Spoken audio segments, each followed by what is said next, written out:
Or your marketing message is falling flat?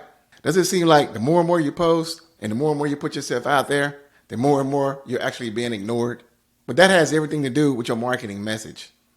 And in this video here, I'm going to give you 5 ways to craft a powerful marketing message so you can stand out and be noticed by the folks you're looking to serve. Now, about 2 or 3 years ago, my business began to plateau.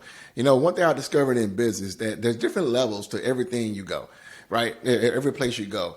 And one thing I've discovered too is that what got you to where you currently are cannot get you to where you want to go. And so what's going to happen, it doesn't matter where you are, what level you are, you're going to plateau. There are going to be gaps. And a couple of years ago, my business began to plateau. And I really had no idea what was going on. I tried doing more work. I tried to go out and funnel hack what I saw other people were doing. I even done this. Sometimes we think that when someone is no longer buying our offer, the first thing we want to do is drop the price, right? And begin to offer discounts. You're like, well, if they're not paying this amount for it, surely they're going to pay this amount for it. And I tell you, my friend, that is not the case. Usually when things used to work and they stop working, right? Now, to me, I don't believe it has everything to do with the economy. A lot of folks would blame the economy, right? Well, I believe that in God's economy, it's always abundant. But one thing I discovered is that a lot of times what needs to happen is not changing, your pricing. It's not discounting your offer, things of that nature. Because trust me, I've been down on the rabbit trails where I changed the offer, started discounting things, and it gave me way more pain and struggle than I thought I would be bargaining for. But a lot of times, if you change your messaging, right, the things will begin to change for you. And I had to change my messaging. And once I changed my messaging, right, things picked right back up. So let's talk about this 5 ways. I'm going to give you 5 ways right now. So the first way is simply you have to know your audience. The first step to better messaging is to know your audience inside and out. You need to know their pain points, their desires, right, and what truly motivates them. As one of my mentors, Myron Golden, says, that you have to obsess over your audience problems a lot more than what they do. In fact, one thing that I discovered is that if you obsess over their problems more than they do, when you show up, you seem as a solution provider. You're different than everybody else. And one thing I've discovered too is that say you're stuck, right? Your business has plateaued. All the answers that you need, your audience will give you.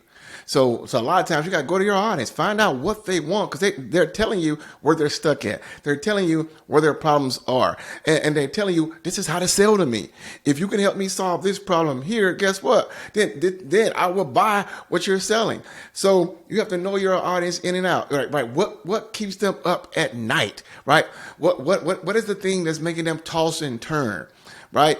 What is the thing that they're at the point where they're like, you know what? It doesn't matter anymore how much the investment is, right? And so, but you have to really, really, really know your audience inside and out and show up in that way that shows them, hey, I know you very well. I can remember this a couple years ago when I used to target realtors and mortgage brokers, right? Now, here's the deal. I've never done real estate, and of course, been a real estate agent or a mortgage broker, done any kind of lending. But I obsessed over their problems so much that I knew exactly what their pain points were. I knew what was keeping them up at night. I knew exactly where they wanted to go, right? That I put it in my messaging, right? And literally, they would ask me, have you done real estate before? You should do mortgage before. I said, I've never done that. I said, but I took the time to truly know what your problems are and obsessed over your problems so that when it came to my messaging, it made me way more attractive to them. All right. The second way is to focus on benefits and not features. Focus on benefits and not features. See, check this out. People don't buy your products. People do not buy your service. People buy what those products and services promise to give, right? Promise to provide the results they can get from that. That's what they're buying.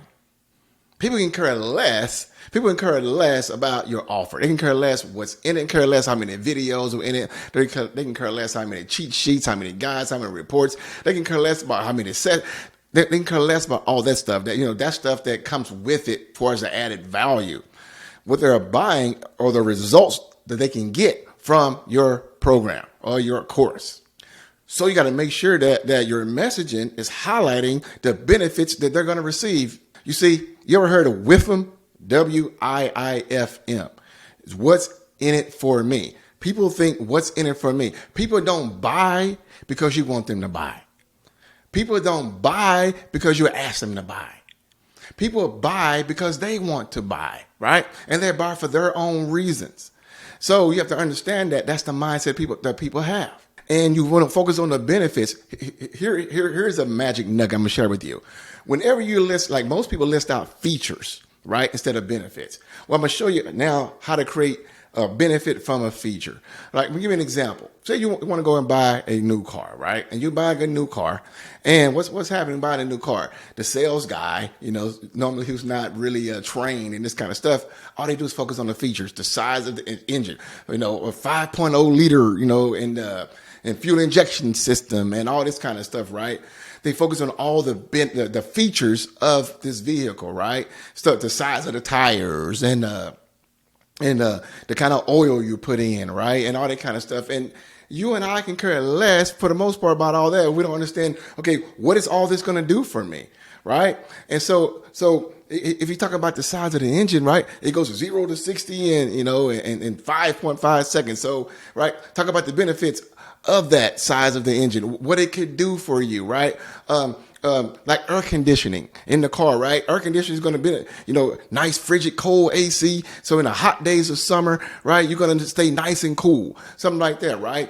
Or they're selling a convertible or something, right? You can drop that top on a cool night, strolling down the beach, riding down the sidewalk, something like that, right? Giving you an image of what it looks like, with the wind blowing through your hair, things of that nature, right? So sharing the benefits of that. Don't focus on features. Like I know people who sell vitamins. They talk about all the ingredients in the vitamin, V12 kryptonite and powerful zinc linium and all this other stuff, right? Who cares about all that kind of stuff, right? All that technical jargon. No one cares about all that. Tell me, what's the benefit of this V12 kryptonite? It's going to allow me to leap tall buildings in a single bound. It's going to allow my hair to grow back, right? That's what's important to me. So you want to focus on the benefits, and here's something you can do, really easy to do that's blow your mind. Whenever you're talking about a benefit, right? If you put these 3 words, I'm going to share with you that I only share with my clients, but you put these 3 words in between that, after the feature, it will give you a benefit. Let me give you an example. Same example about the vitamins. Say I'm selling these vitamins and they got V12 kryptonite, and I make that stuff up, right? I don't know. I hope there's no V12 kryptonite in some vitamins, but if they are, you can say, yeah, this vitamin here has V12 kryptonite, and here it is. Here's the magic phrase. So you can. So you can. And then what follows so you can is the benefit. So this vitamin has V12 kryptonite, so you can leap tall buildings in a single bound. So you can grow all your hair back within the next 30 days. Oh, I need that, right? See, that's the benefit. And then you can go even further and ask yourself, okay, what's the benefit of the benefit? What's the benefit of being able to leap tall buildings in a single bound? Right? So you can feel, young again. You can feel like you were when you were 10 or 12 or 16 or 21, right? Some kind of benefit. Or so you can fit in that prom dress that you did, something like that, right? So you want to focus on the benefits and not the features, because benefits what speaks to your audience. Benefits is what resonates with us on the inside. Hopefully that makes sense to you. The third thing is using emotional triggers. You see, emotions drive decisions. See, people buy based off of what? Emotions. So you want to make sure your messaging is tapping on those emotions, walking in emotions. And there's a song like that. I think it's a song like that, right? Walking in emotions, right? Why? Because we buy with emotion and we justify with logic. And emotions, when you tap in these emotions, it allows you to connect with your audience on a much deeper level, right? They say the iceberg, when you see an iceberg, they say you only see the tip of the iceberg, right? But the 90% of that bad boy is beneath the surface, right? Well, when you touch on these emotions, now you're going beneath the surface, right? You're going on a much deeper level with your audience, and you're establishing a much stronger connection. I mean, if you look at these big brands like Nike or like Apple, right? They don't sell products. They sell what? A lifestyle. They sell what? Emotion. And by doing that, they're able to create a strong bond with their audience. So sell emotion, right? Sell a vision. Let folks see, if they buy your stuff, this is where they can be 6 months from now. If they buy your stuff, this is where they can be 12 months from now, right? So give them some type of emotion, share the emotion that allows them to tap into their vision. The fourth way is to simplify your message. Keep your messages clear and concise. Avoid all the jargon, all the inside language, things in your industry, because it's just going to confuse your audience. Like, for example, I know digital marketing inside and out, right? Now, I know that most of my audience is not going to know digital marketing the way I know it, right? So it would be foolish of me to speak to them in funnel language, or to speak to them in a lot of technical advertising language, like click-through rate, or ROAS, return on ad spend, or if I'm talking about landing pages, right, for as the opt-in rate, or the bounce rate, or the understanding, different elements to a landing page, where this should be right here, and speak to them in that type of inside language, right? It's just like if you were to speak to someone speaking English and they're trying to teach you the Bible, but they teach you the Bible in Hebrew for the Old Testament, or in Greek for the New Testament. What's going to happen? It's going to go way over your head, right? Why? Because you can't relate to all that jargon, right? So I learned this a long time ago. Speak to your audience as if you're talking to a third grader. Trust me, if you go beyond a third grade level in your messaging, you're going to lose your audience. Because why? They don't know what you know. So you are the expert in your niche. So don't speak to them as if you're talking to a colleague, in your niche.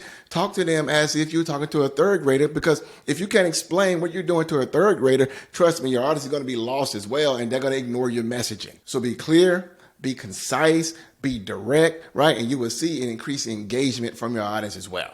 And number 5 is to incorporate storytelling.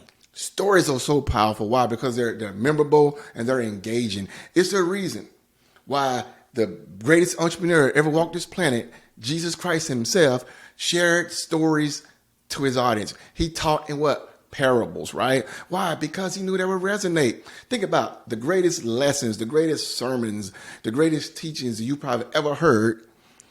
All had a powerful story to go with it, right? I mean, you can be in church for 45 minutes hearing the preacher preach a sermon, and if he does not end with a 2 or 3 minute story, you won't remember anything that he taught. Because why? It won't resonate with you.